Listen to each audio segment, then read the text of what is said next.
and then 2 years ago I started to work with Discovery Farms, and I'm part-time working with Discovery Farms. It's been a good experience. I've enjoyed it. I'll give you a little history of what a Discovery Farm is, because everybody says, what's a Discovery Farm?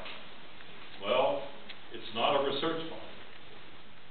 It's an opportunity to collect information on nutrient and sediment movement, whether it be through tile lines or through surface movement, in a typical farm operation across the state of Minnesota.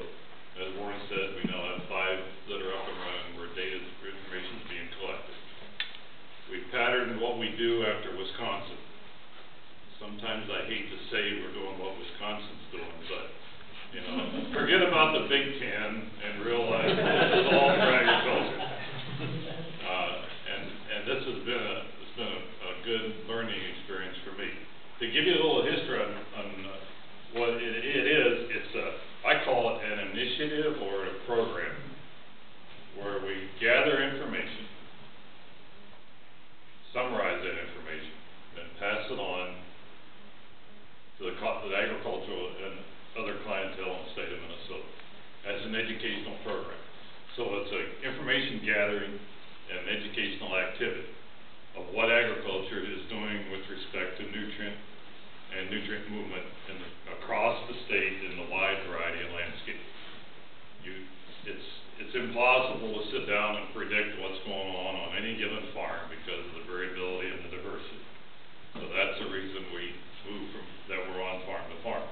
To give you a little history of why we're here, Mr. Dennis back there put in the grant application.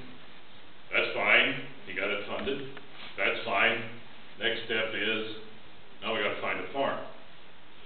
So a year ago, last March, on a typical Minnesota spring day with the weather, with the wind howling out of the northwest, and really cold but sloppy, we got in the pickup and started looking at farms. And we looked at a half a dozen of them, and well, you know, there's not really one here that I really like. And Dennis told me, he says, we will have a Discovery Farm in Stearns County. Well, with that kind of order, how could I pass this up? So then we had to go back and we talked some more with Nick and Tara and made things work out. And as Warren says, there's a lot of cooperation that has to go on. This is not a one-person thing. This is where a lot of people work together. Nick and Tara, Tim, Mark, people from the MDA to build the berms, put in the tile line, put in the tile monitoring system to actually do the measurement, collect the samples, get them analyzed. But you know, it works pretty doggone smooth, considering all the different people that come together to make this thing work. And so it's kind of fun. We intend to, unless we wear out our welcome, be around here on this farm for about 7 years, so that we first form a baseline from where we're working, and then we can tell you exactly what's happening. The farmers that we cooperate with, we don't ask them to change anything.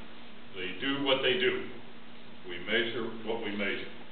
If the farmer says, I have to do something different, then we'll sit down and say, this is what we could do that might make a change.